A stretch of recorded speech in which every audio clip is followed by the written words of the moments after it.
الحمد لله نحمده ونستعينه ونستغفره ونعوذ بالله من شرور أنفسنا ومن سيئات أعمالنا من يهده الله فلا مضل له ومن يضلله فلا هادي له وأشهد أن لا إله إلا الله وحده لا شريك له وأشهد أن محمدًا عبده ورسوله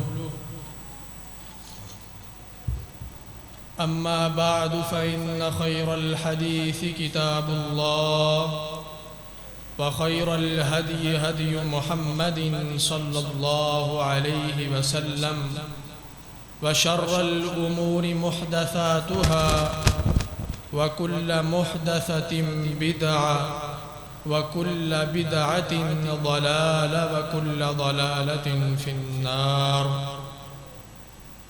قاف والقرآن المجيد بل عجبوا أن جاءهم منذر منهم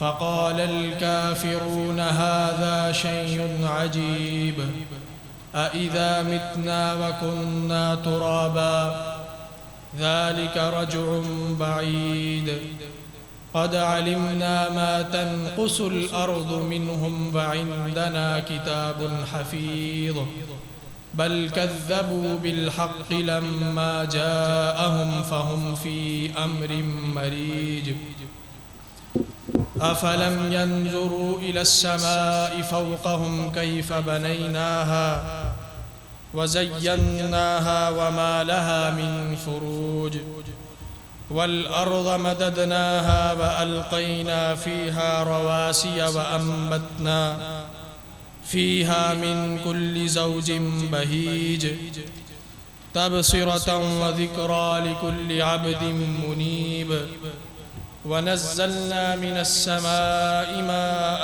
مباركا فأنبتنا به جنات وحب الحصيد والنخل باسقات لها طلع نضيد رزقا للعباد وأحيينا به بلدة ميتا كذلك الخروج كذبت قبلهم قوم نوح وعاد وفرعون وإخوان لوط صدق الله العظيم.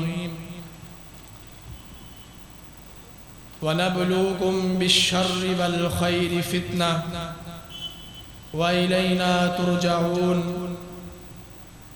تمام تر حمد و ثنا اس رب کائنات کے لیے ہیں جو تمام جہانوں کا پروردگار، خالق، مالک، داتا، گنج بخش، رنج بخش، فیض عالم، غوث اعظم، حاجت روا، مشکل کشا، بگڑیوں کو بنانے والا، تقدیروں کو بنانے والا، انسانوں کو بنانے والا، حیوانوں کو بنانے والا اس وہ رب کائنات ہے کہ جس کا ہم جتنا بھی شکریہ ادا کریں کم ہے. درود و سلام ہو امام الانبیاء،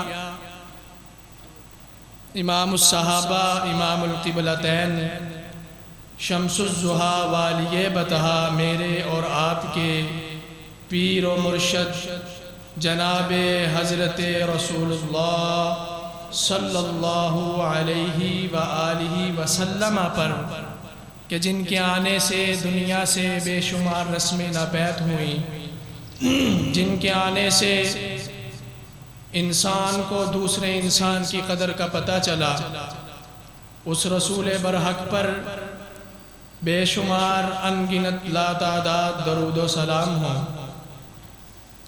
آج کے اس مختصر خطبہ جمعۃ المبارک کے اندر ایک اہم موضوع جو آپ احباب کے سامنے لے کر کے آیا ہوں انتہائی اہمیت کا حامل ہے. ابھی جو میں نے سورۃ الانبیاء قرآن کا 17واں پارہ اس آیت کا ٹکڑا، اس پارے کا ٹکڑا تلاوت کیا، اللہ رب العزت فرماتے ہیں وَنَبْلُوكُمْ بِالشَّرِّ وَالْخَيْرِ فِتْنَةً، ہم تمہیں آزمائیں گے، فتنوں کے ذریعے آزمائیں گے۔ وہ فتنے خیر والے بھی ہوں گے، شر والے بھی ہوں گے۔ بعض دفعہ ہم تمہیں خوشی کے ذریعے آزمائیں گے، بعض دفعہ ہم تمہیں غمی کے ذریعے آزمائیں گے۔ تو یہ جو میں نے آپ کے سامنے تلاوت کیا ہے قرآن مجید کا ٹکڑا، موضوع یہ ہوگا کہ موجودہ دور کے اندر ہمیں کون کون سے فتنے جس سے ہم جو ہے وہ زیر عطاب ہیں جس کے، اور اس سے بچنے کے لیے مسلمانوں کا کردار کیا ہونا چاہیے، اور وقت کی ضرورت بھی ہے، اور قیامت سے پہلے آنے والے فتنے جتنے بھی رونما ہو چکے ہیں ان کے بارے میں بھی تھوڑی بہت روشنی انشاءاللہ ڈالنے کی بھرپور کوشش کروں گا۔ دعا فرمائیں کہ اللہ رب العزت مجھے سنانے کی اور آپ کو سننے کی اور سننے کے بعد اس پر عمل کرنے کی بھی توفیق عطا فرمائے۔ اللہ فرماتے ہیں وَنَبْلُوكُمْ بِالشَّرِّ وَالْخَيْرِ فِتْنَةً، ہم لوگوں کو آزمائیں گے فتنوں کے ساتھ، آزمائشوں کے ساتھ، مصائب کے ساتھ، آلام کے ساتھ۔ وَإِلَيْنَا تُرْجَعُونَ، اور سب لوگوں کو جمع مذکر مخاطب کا صیغہ ہے ترجعون، سب لوگوں کو ہماری طرف ہی پلٹنا ہے۔ مال کے ذریعے بھی اللہ تعالیٰ آزماتے ہیں، بعض دفعہ شر کے ذریعے بھی آزماتے ہیں، اور معیشت کی تنگی سے بھی آزماتے ہیں۔ خیر یہ تو جس طرح کی آج کی صورتحال بنی ہوئی ہے، کبھی کوئی چیز مہنگی ہو رہی ہے، کبھی کوئی چیز مہنگی ہو رہی ہے، کبھی پٹرول کا یہ ریٹ کبھی اوپر جا رہا ہے کبھی نیچے جا رہا ہے۔ اللہ فرماتے ہیں یہ تمہارے اعمال کا ہی نتیجہ ہے، میرا اس میں کوئی لین دین نہیں۔ جو ہم اعمال کرتے ہیں مجھ سمیت آپ سمیت اور مجھ سمیت جتنے بھی لوگ اعمال کرتے ہیں، یہ ان اعمال کا نتیجہ ہے کہ اللہ تعالیٰ ہم پہ فتنوں پر فتنے، آزمائشوں پر آزمائشیں جو ہے وہ ڈالی جا رہے ہیں، سمجھ نہیں لگ رہی کرنا کیا۔ کبھی بجلی کے بل کی صورت میں، پٹرول کی صورت میں، آٹے کی صورت میں، سیلاب کی صورت میں، سمجھ ہی نہیں آ رہی، کیونکہ قیامت کے قریب آپ صلی اللہ علیہ وآلہ وسلم نے ارشاد فرمایا کہ احمق لوگوں کو، نااہل لوگوں کو، کرپٹ لوگوں کو حکومتیں جو ہے وہ سپرد کر دی جائیں گی، اور آج وہ قیامت کی نشانی جو ہے وہ پوری ہو چکی ہے۔ تو اس میں غلطی کس کی ہے؟ غلطی حکمرانوں کی بھی نہیں ہے، غور کیجئے، غلطی ہماری ہے، یہ ہمارے اعمال کا نتیجہ ہے کہ اللہ رب العزت نے ان کو ہم پر جو ہے وہ مسلط کر دیا، اور اگر ہم باز نہ آئے تو اللہ رب العزت جو ہے وہ مزید مسلط در مسلط کرتے چلے جائیں گے۔ اللہ رب العزت فرماتے ہیں وَاعْلَمُوا أَنَّمَا أَمْوَالُكُمْ وَأَوْلَادُكُمْ فِتْنَةٌ، جان لو کہ بے شک اولاد، تمہارا مال، تمہارا ساز و سامان یہ فتنہ ہے۔ اب اولاد کیسے فتنہ ہے؟ جب ماں باپ کا ادب نہیں کرے گی، ماں باپ کے احکامات کو جو شریعت نے اس پر نافذ کیے ہیں، ان احکامات پر عمل پیرا نہیں ہوگی، پھر وہ فتنہ بن جاتی ہے، جیسے قرآن مجید میں اللہ تعالیٰ نے واضح اعلان فرما دیا۔ اور اس کے بعد اموالکم کا لفظ استعمال کر کے اور وضاحت فرما دی۔ اگر اولاد اچھی ہو، اولاد نیک ہو، بعض لوگوں کا یہ وہم و گمان ہوتا ہے کہ اگر کسی عالم کا بیٹا خطیب نہیں ہے یا اس کے پاس علم نہیں ہے یا اگر اس کے پاس علم آ جائے تو لوگ یہ کہتے ہیں جی اے تینا دا جدی پشتی کام میں، لیکن اللہ تعالیٰ نے اس بات کی نفی فرمائی ہے۔ اٹھائیے قرآن، یہ لوگوں کے اذہان ہے، نہیں یقین تو باہر نکل کے دیکھیں، آپ کو لگ جائے گا پتہ۔ یؤتی الحکمت من یشاء، اللہ فرماتے ہیں ہم جسے چاہتے ہیں فہم، علم، حکمت، فقاہت اسے عطا کر دیتے ہیں۔ وَمَن یؤت الحکمت من یشاء فقد اوتی خیرا کثیرا، اور جسے ہم فہم، علم، حکمت، تدبر، فکر عنایت کر دیتے ہیں تو اس کے لیے خوشی ہی خوشی ہے، بھلائی ہی بھلائی ہے۔ تو یہ باتیں ذہنوں سے نکال دیجئے۔ اگر ایک عالم کا بیٹا جو ہے وہ عالم نہیں بنا تو یہ اس کا قصور نہیں ہے، بجا کے والدین نے اس پر محنت کی، والدین نے اس پر محنت کی، لیکن اس کا نتیجہ وہ صفر نکلا۔ اب اس میں والدین کا تو کوئی قصور نہیں، اگر وہ اولاد جو ہے بری بن گئی ہے تو والدین کا قصور نہیں ہے، یہ اللہ تعالیٰ کی حکمت ہے۔ علم کئی علماء ایسے ان کی اولادیں جو ہیں وہ نہیں پڑھی، اللہ نے انہیں فہم نہیں عطا کیا۔ اب اس کا کیا مطلب ہے کہ کیونکہ واضح اللہ تعالیٰ نے جب بیان فرما دیا قرآن میں کہ یؤتی الحکمت من یشاء، تقدیر کے ساتھ کوئی نہیں لڑ سکتا۔ تقدیر کے معاملے میں صرف دعا ہی اسے جو ہے وہ نتائج کو بدل سکتی ہے، جو مفہوم شرعی، جو مفہوم اور تشریح قرآن و حدیث سے واضح ہے۔ اس وجہ سے اولادیں جو ہیں وہ نیک ہوں گی تو وہ انسان کے لیے نجات کا ذریعہ ہے، اگر بد ہوگی تو وہ فتنہ۔ آگے وَأَمْوَالُكُمْ، تمہارا مال بھی تمہارے لیے فتنہ ہے۔ کسی کے پاس زیادہ اگر مال آ جائے تو وہ سمجھتا ہے جی میں ہی ہوں سب کچھ، اس دنیا کا ٹھیکہ ہی میں نے لیا ہے، بندوں کو چلا ہی میں رہا ہوں، ساری مینجمنٹ میں کر رہا ہوں۔ اور جب زیادہ بھی مال آ جائے نا بندے کا دماغ خراب ہو جاتا ہے۔ اس وجہ سے کتنے ہی ایسے اربوں خربوں پتی ہیں، اکاؤنٹ بیلنس اتنا ہوتا ہے لیکن ہر وقت ٹینشن میں، گولیاں کھاتے ہیں، نیند نہیں آتی کہ اکاؤنٹ سے پیسہ نہ چوری ہو جائے۔ اس وجہ سے اعتدال پسندی کو آپ صلی اللہ علیہ وآلہ وسلم نے اور اللہ تعالیٰ نے پسند فرمایا، صحابہ کا بھی یہی طرز عمل تھا۔ تو اس بارے میں بھی ہمیں سوچنا چاہیے۔ یا آج فتنہ مسلمانوں کے اندر، عیسائیوں اور ہندوؤں میں تو کیا ہو رہا ہے، انہیں تو چھوڑے نا، مسلمانوں کی بات ہو رہی، مسلمانوں کے اندر تیزی سے پھیل چکا ہے۔ آگے شہوات کا فتنہ،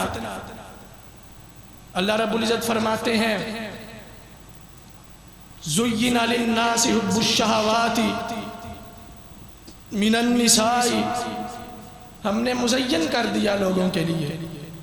شہوات کہتے ہیں رغبت کو، انسان جس کی طرف کھنچتا ہے اسے کہتے ہیں، جس کی طرف راغب ہوتا ہے، اٹیچمنٹ جسے کہتے ہیں۔ حب الشہوات من النساء، ہم نے مزین کر دیا انسانوں کے لیے، عورتوں کو مزین کر دیا شہوات کی صورت میں، والبنین، اور بیٹوں کی صورت میں۔ بیٹے ہوں نا کسی سے، مجمع سے میں پوچھ لوں اگر کتنے بیٹے ہیں تو وہ مسکرا کر کہے گا ماشاءاللہ صاحب 5 اللہ تعالیٰ نے پتر عطا کیتے۔ اور جب کسی سے پوچھ لیا جائے کتنی اولاد ہے آپ کی، وہ کہتا ہے جی بس دعا کرے آجے 3 بیٹیاں ہیں نے، 3 بیٹیاں نے، بس دعا کرے آجے۔ والد صاحب ہمیں ایک بات بتا رہے تھے پچھلے دنوں، کافی 1-2 ماہ پہلے، وہ یاد آئی، ضمناً بات آپ کے ساتھ شیئر کر دیتا ہوں۔ ان کے ایک دوست تھے میاں عتیق مرحوم، فوت ہو چکے ہیں۔ اللہ ان کی قبر کو نور سے منور فرمائے۔ ابو کہتے ہیں ہم ایک دفعہ آفس میں بیٹھے ہوئے تھے، چائے پی رہے تھے۔ ان کی 4 بیٹیاں ہیں ماشاءاللہ، 2 حافظہ ہیں اور 2 ابھی چھوٹی۔ چائے پی رہے تو میں نے ویسے ہی پوچھا کہ باتوں باتوں میں جیسے انسان پوچھ لیتا ہے، کیا آپ کا دل نہیں کرتا کیا آپ کا بیٹا ہو؟ تو ابو کہتے پہلے تو وہ مسکرائے، پھر بڑا خوبصورت جواب دیا، کہنے لگے کہ یہی میرے بیٹے۔ اور میں نے، کہتے ہیں واللہ اللہ کی قسم میں نے کبھی دعا بھی نہیں کی، یہ ان کا اپنا ایک سوچ تھی، میں نے اس کے لیے دعا بھی نہیں کی، یہی میرے بیٹے ہیں۔ اور والد صاحب کہتے ہیں میں نے اپنی 40 سالہ زندگی میں آج تک ایسا شخص نہیں دیکھا جو یہ کہتا ہو کہ یہ میرے ہی بیٹے۔ تو پھر اللہ نے صلہ بھی دیا، بچیوں کو حافظہ بھی بنایا۔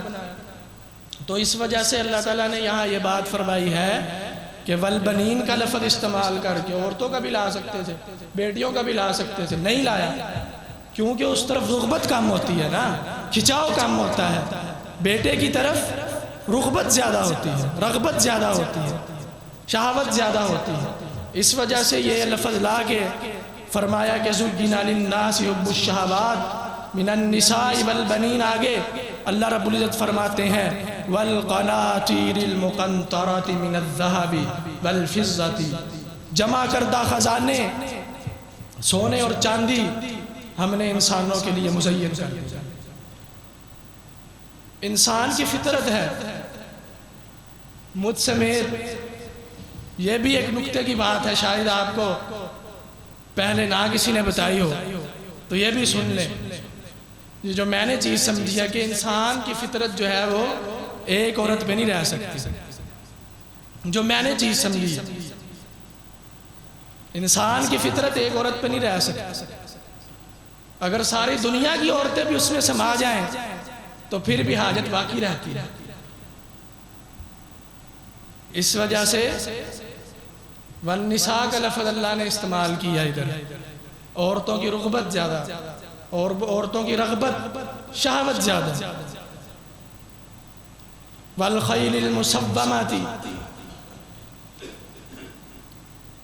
اللہ اکبر، والخیل المسومۃ، تیار کردہ گھوڑے، خوبصورت گھوڑے، عمدہ گھوڑے، اللہ فرماتے ہیں ہم نے ان کو بھی مزین کر دیا ہے لوگوں کے لیے۔ آج کے دور میں خیر یہ ملٹری والوں کے پاس ہوتے ہیں، پولو گراؤنڈ میں چلے جائیں یا میوزیم وغیرہ میں چلے جائیں، باہر گھوڑے آپ دیکھتے ہیں تو ویسے ہی وجود، یا گاؤں میں کسی نے شوقیہ طور پر رکھے ہوں، اب تو ویسے ہی جو ہے وہ، یا پہاڑی علاقوں پہ چلے جائیں۔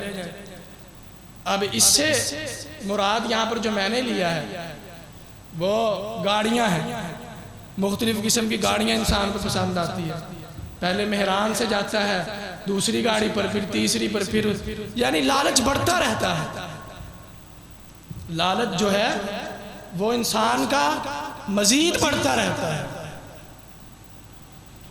شہوت جو ہے وہ نہیں جاتی، رغبت نہیں جاتی۔ آگے والانعام والحرث، چوپائے ہیں، ہم دیکھتے ہیں گاؤں میں 100 جو ہے وہ جانور رکھے ہوئے ہیں، گائے کی صورت میں، بکریوں کی صورت میں، اور کاٹن کا سوٹ پہنا ہوتا ہے، مایا لگا کر اکڑ اکڑ کے چلتے ہیں۔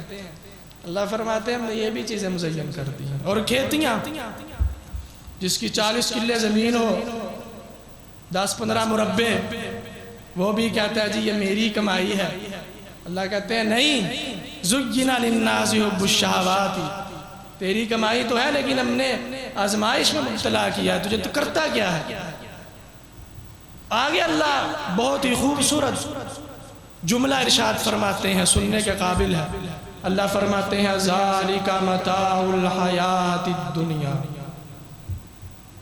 یعنی قرآن کا فہم دیکھیے، اس کی بلاغت دیکھیے، اصول دیکھیے اللہ کا سمجھانے کا۔ پہلے سارا کچھ سمجھا دیا، بتلا دیا، عورتوں کے بارے میں، بچے کے بارے میں، بچوں کے بارے میں، بیٹوں کے بارے میں، عمدہ نسل کے گھوڑوں کے بارے میں، سواریوں کے بارے میں، کھیتیوں کے بارے میں، چوپایوں کے بارے میں۔ آگے فرماتے ہیں ذَلِكَ مَتَاعُ الْحَيَاةِ الدُّنْيَا، یہ دنیا کا سامان ہے، یہ آخرت کا سامان نہیں ہے، کہیں غلطی سے یہ نہ سمجھنا۔ واللہ عندہ حسن المآب، اگر تم ان آزمائشوں پر، ان فتنوں سے بچو گے تو اللہ فرماتے ہیں واللہ عندہ حسن المآب، اللہ کے ہاں تمہارے لیے بہترین ٹھکانہ ہے۔ اور ٹھکانہ کیا ہے؟ علیین ہے۔ آگے جو موجودہ دور کا فتنہ ہے، جو سب سے اہم ہے، وہ سوشل میڈیا کا فتنہ ہے۔ ہم دیکھتے ہیں کہ جو برائی سالوں میں پھیلتی تھی وہ ایک ماہ میں بھی نہیں، دنوں میں نہیں، سیکنڈوں میں پھیل رہی ہے۔ ہم موبائل چلاتے ہیں، ویڈیو آتی ہے، آنکھوں سے تو گزر گئی، اس کا بھی سوال ہوگا۔ پھر شیئر بھی کی، کئی لوگ شیئر بھی کرتے ہیں جو لا علم ہے، لیکن پھر بھی باز نہیں آتے، اور کئی جو ہیں وہ اس کا استعمال کر کے محدث الزمان بنے ہوئے ہیں۔ مختلف آپ کو انگلیوں پہ گنوا سکتے ہیں۔ سوشل میڈیا کا فتنہ، ہاں آپ اس کے ذریعے جو ہے وہ سلف صالحین کی جو ویب سائٹس ہیں، یا نور پوری صاحبہ فضا اللہ، اس وقت ان پہ لیکچر موجود ہیں، قرآن و سنت کے مطابق ہیں۔ جب آپ فقہ کو قرآن و حدیث کے اوپر جو ہے وہ درجہ دیں گے، فقہ کو مقدم رکھیں گے قرآن و حدیث پر، تو پھر آپ نبی کی بات تو نہیں مان رہے، آپ نبی کی بات تو مان ہی نہیں رہے، آپ تو آئمہ کی اور محدثین کی بات مان رہے ہیں قرآن و سنت کو چھوڑ کے۔ ہاں جو وہاں سے محدثین نے کدھر سے استدلال کیا؟ قرآن و حدیث سے استدلال کیا۔ قرآن و حدیث کے علاوہ کوئی دوسری کتاب سے تو نہیں انہوں نے استدلال کیا۔ تو جب انسان کوئی عالم فقہ کو مقدم رکھ کے احادیث کو پسے پش ڈالتا ہے تو اس کا بھی سوال ہوگا، اور اس کے لیے وہی آیت فٹ ہے کہ اتخذوا الناس رؤوسا جہالا فافتوا بغیر علم فضلوا واضلوا۔ قیامت کے نزدیک ایسے لوگ آئیں گے کہ لوگ انہیں عالم سمجھیں گے، ان سے فتویٰ لیں گے، ان کے پاس علم نہیں ہوگا۔ اور آج ایسے ہی ہے، تھوڑا سا کوئی مسئلہ ہو تو ہم کدھر رجوع کرتے ہیں؟ اچھا اگر طلاق کا کوئی مسئلہ ہو پھر ادھر اہل توحید کی طرف رخ کر لیتے ہیں۔ تو جو کہتے ہیں کہ مجھے سمجھ نہیں آتی، تو اس کے لیے قرآن کی یہی آیت کافی ہے، یا ایھا الذین آمنوا ان تتقوا اللہ یجعل لکم فرقانا ویکفر عنکم سیئاتکم ویغفر لکم واللہ ذو الفضل العظیم۔ اللہ کہتے ہیں اگر تم میرے سے ڈرو گے میں حق اور باطل کرنے میں تمہاری مدد کروں گا، نشاندہی کر دوں گا، تمہارے گناہوں کو بخش دوں گا، اور اللہ کے ہاں بہت بڑا فضل ہے، اس کے لیے اجر عظیم ہے۔ آگے اسلامی ممالک میں بد امنی کا فتنہ بڑے عروج پر ہے، جیسے کہ ہم ابھی دیکھ رہے ہیں۔ آپ صلی اللہ، اور میرے خیال میں وہ حدیث صحیح فٹ آتی ہے اس دور میں، آپ صلی اللہ علیہ وآلہ وسلم نے فرمایا قیامت کے قریب وہ وقت آئے گا جیسے ہم بیٹھے ہوئے ہیں، میں جمعہ پڑھا رہا ہوں، آپ سماعت فرما رہے ہیں، آپ بیٹھے ہیں، باہر کوئی شخص گزر رہا ہے، مثال دے رہا ہوں، مثال سمجھانے کے، اب وہ جمعہ تو نہیں پڑھ رہا، یا وہ جمعہ حسن ظن رکھنا چاہیے پڑھنے جا رہا ہے یا نہیں پڑھ رہا، تو کیا مطلب ہوا؟ ہم بہتر ہیں کہ وہ؟ ہم بہتر ہیں۔ کیوں بہتر ہیں؟ حدیث آ گئی کہ قیامت کے نزدیک بیٹھا ہوا شخص اٹھنے والے شخص سے زیادہ متقی اور پرہیزگار ہوگا۔ تو میں نے جو حدیث سے سمجھا ہے وہ یہی سمجھا ہے جو میں نے آپ کو بتا دیا۔ تو اس وجہ سے یہ بھی فتنہ جو ہے وہ آ چکا ہے، یہ بھی فتنہ مکمل ہو چکا ہے۔ جیسا کہ ہم دیکھتے ہیں، اپنے ملک کی مثال لے لیں، کل بتا رہے تھے کہ سری لنکا کا جو کرنسی ہے ہماری کرنسی سے اوپر چلی گئی، 0.93 ایسا کوئی فگر بتا رہے تھے، واللہ عالم۔ بدامنی دیکھ رہے ہیں، اس کی کیا وجہ ہے؟ سبب کوئی تلاش نہیں کر رہا، بس یہ کہہ رہا مہنگائی مہنگائی، ہائے عذاب عذاب، سبب تلاش نہیں کر رہا۔ سبب کیا ہے؟ سبب یہ ہے کہ اللہ اور اس کے رسول کے ساتھ شریک ٹھہرائے جا رہے ہیں۔ سبب یہ ہے سودی نظام ہے، نظام خراب ہے، ہر طرف افراتفری کیوں ہے؟ اسی وجہ سے ہے۔ جب کوئی بھی علاقہ فتح ہوتا تھا تو صحابہ سب سے پہلے معیشت اپنے قبضے میں کرتے تھے۔ معیشت کو جب آپ اپنے قبضے میں رکھیں گے تو پھر آپ سینہ چوڑا ہو کر کے کفر کو للکار سکیں۔ جب معیشت یہ IMF کے پاس جائے گی تو پھر یہ حالات تو آئیں گے۔ وہ ہمارے خیر خواہ تو نہیں ہے، وہ تو کہتے ہیں کہ آج ہی سارے مر جائیں۔ تو اس میں بھی قصور میں سمجھتا ہوں مجھ سمیت اور آپ سمیت پوری امت مسلمہ سمیت ہم سب کا قصور ہے کہ ہم پر یہ عذاب ہمارے اعمال کی وجہ سے آ رہا ہے۔ آگے آپ صلی اللہ علیہ وآلہ وسلم نے فرمایا، غالباً جامع ترمذی کی حدیث، صحیح مسلم کی اور صحیح البخاری کی حدیث ہے، یتقارب الزمان، وقت متقارب ہو جائے گا۔ کیا مطلب؟ وقت متقارب سے کیا مطلب؟ یہ جو میں نے ابھی وضاحت کی ہے کہ برائی جو ہے جس کو سال لگتے تھے وہ دنوں میں پھیل جائے گا۔ اور اس کا ایک اور مفہوم بھی آپ لے سکتے ہیں، وہ مفہوم یہ ہے کہ وقت تنگ ہو جائے گا۔ دیکھتے ہیں نا، ہم سنتے ہیں یہاں سے باہر نکلیں، یار اجے تے سمار آیا سی، اجے تے جمعہ لگیا سی، آج پھر جمعہ آ گیا۔ یہ مطلب ہے برکت ختم ہو جائے گی۔ وَيُقْبَضُ الْعِلْمُ، یہ جامعہ ترمذی کے الفاظ ہیں، اور وَيُقْبَضُ الْعِلْمُ بخاری کے اندر یہ الفاظ ہے وَيُنْقَصُ الْعَمَلُ۔ پہلے ترمذی کا سماعت فرمانا، وَيُقْبَضُ الْعِلْمُ، علم قبض کر لیا جائے گا۔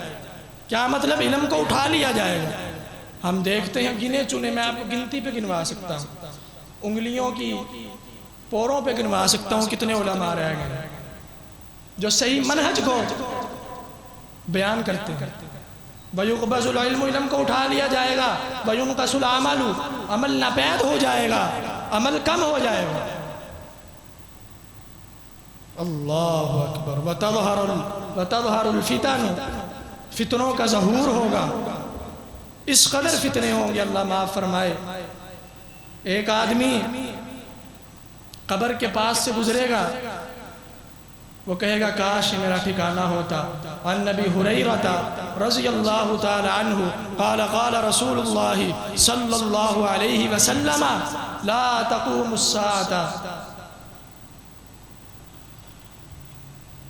لا تقوم الساعة حتى يمر الرجل بقبر الرجل فيقول يا ليتني مكانه۔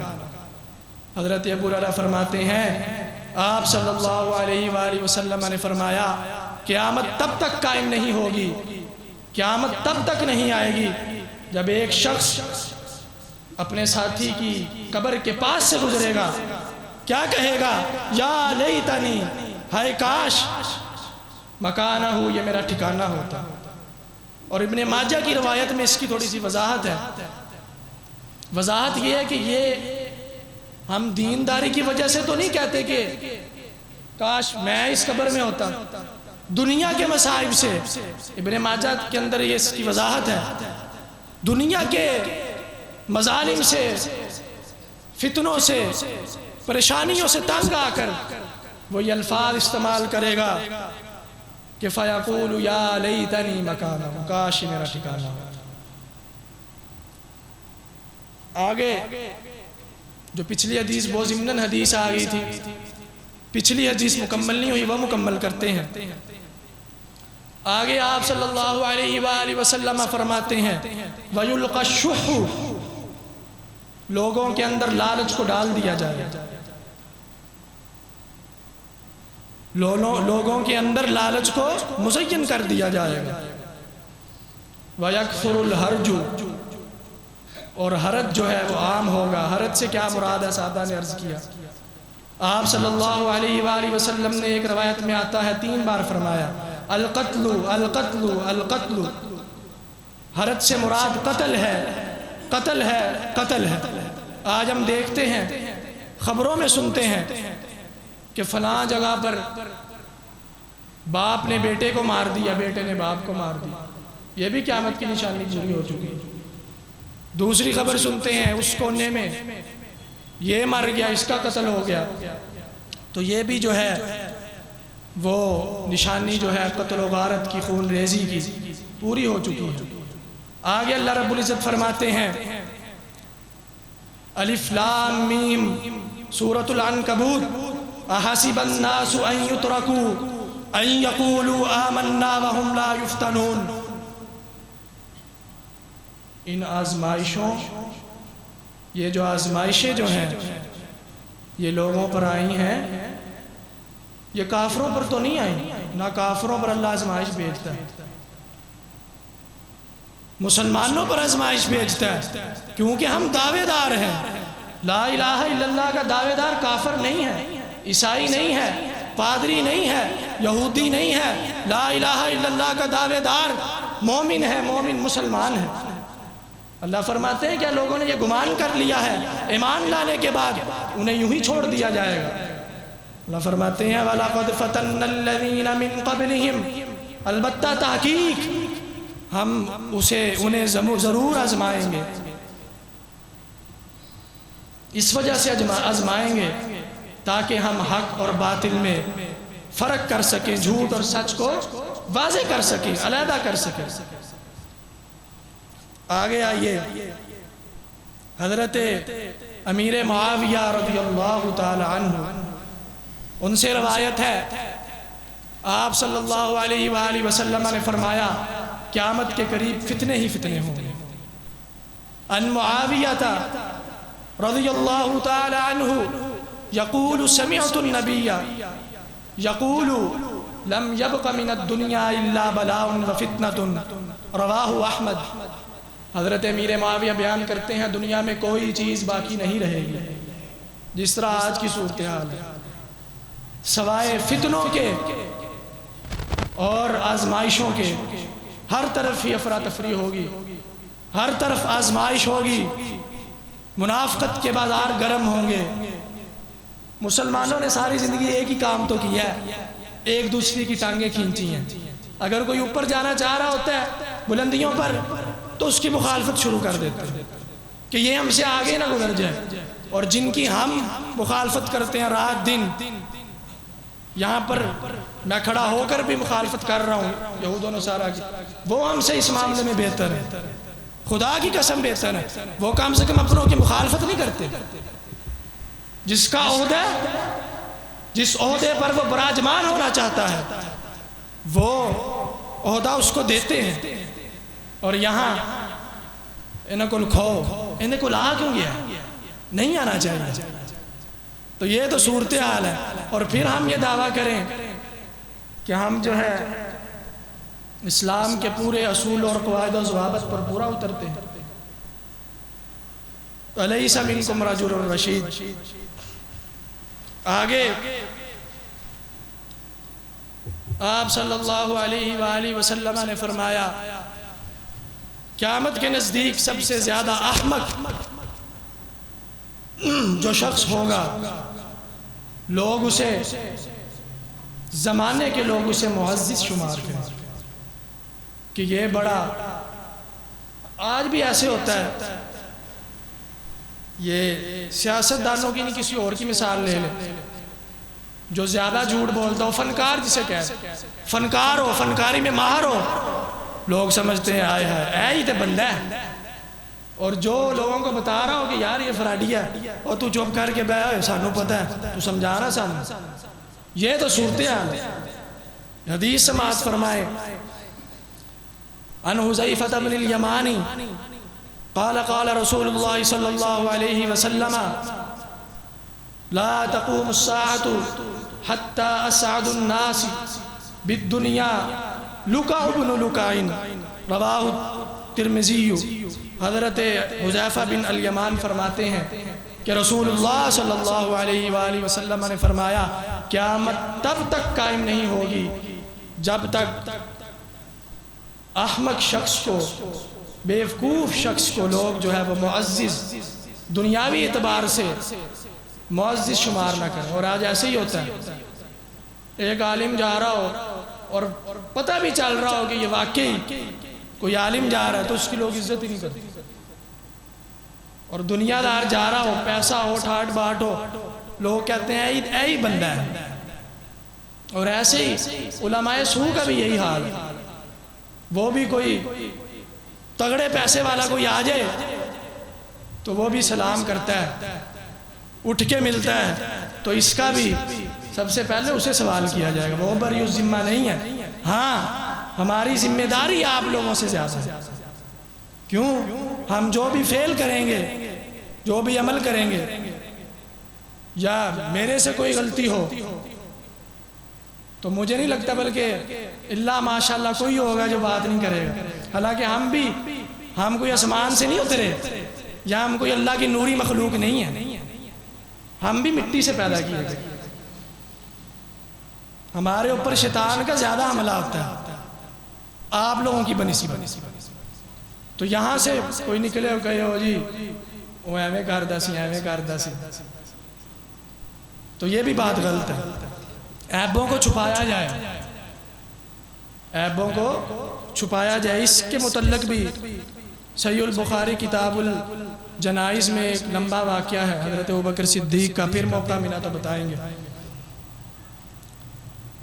اور یہ جو اب میں چیز بیان کرنے لگا ہوں یہ بھی بڑی عام ہو چکی ہے، یہ بھی فتنہ جو ہے پورا ہو چکا ہے، مجھ سمیت ہم جو ہے جان پہچان والوں کو سلام کرتے ہیں۔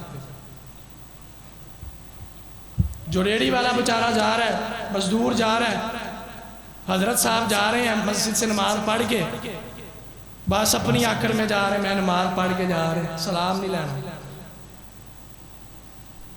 اور یہ کیسے ہو سکتا ہے کہ وہ مزدور بندہ آپ کو سلام کا جواب دے گا؟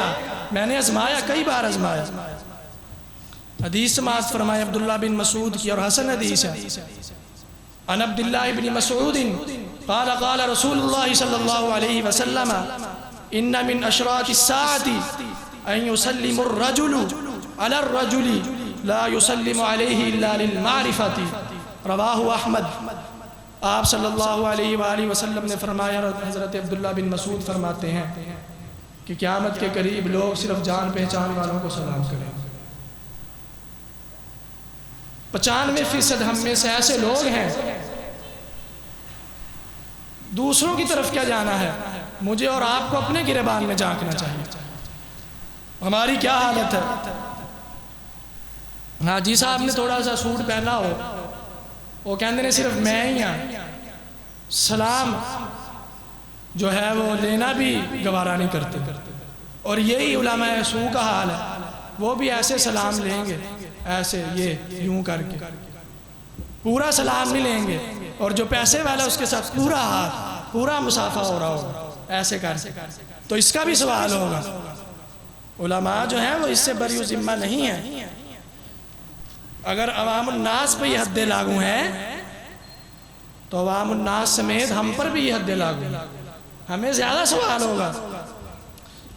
آگے چلیے، آپ صلی اللہ علیہ وآلہ وسلم نے فرمایا ان السعید لمن جنب الفتن، ان السعید لمن جنب الفتن، ان السعید لمن جنب الفتن، 3 مرتبہ فرمایا۔ خوش نصیب ہے وہ شخص، خوش نصیب ہے وہ شخص، خوش نصیب ہے وہ شخص جسے فتنوں سے بچا لیا جائے۔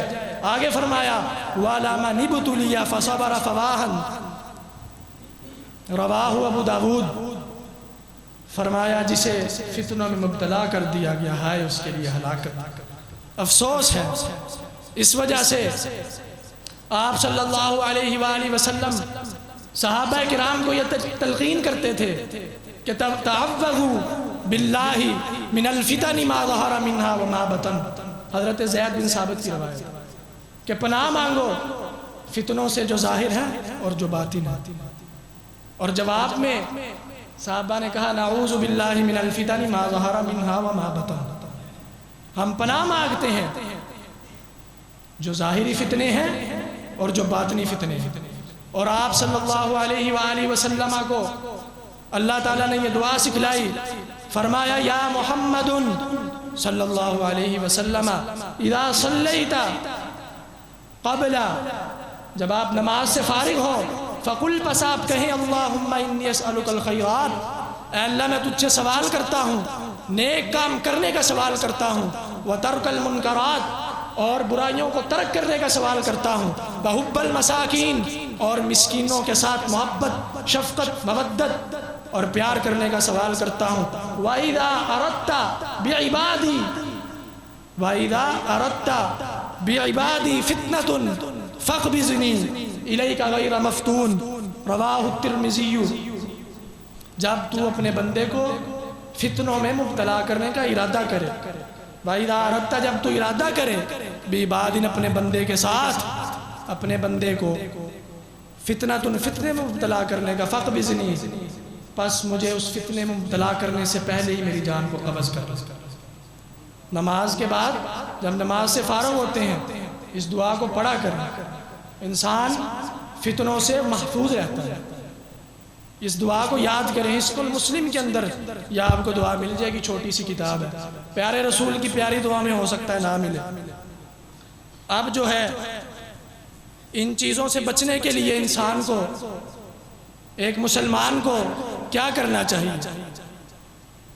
ان فتنوں سے بچنے کے لیے انسان کو کیا کام کرنا چاہیے؟ سب سے پہلا کام اللہ سے پناہ مانگنی چاہیے، جیسے میں نے یہ حدیث آپ کو سنائی، اور اس کے بعد آپ صلی اللہ علیہ وآلہ وسلم نے فرمایا علیکم بسنتی وسنت الخلفاء المہدیین الراشدین، میری سنت کو لازم پکڑو اور میرے خلفاء کی سنت کو، سیدھے رستے پر جو چل رہے ہیں خلفاء، ان کی سنت کو لازم پکڑو، ان کے طریقے کو لازم پکڑو۔ آگے فرمایا تمسکو بہا، ان کے طریقے کو، ان کے راستے کو مت چھوڑنا، وعزو علیہا، تمسکو بہا وعزو علیہا بالنواجز، ان کے طریقے کو پوری طرح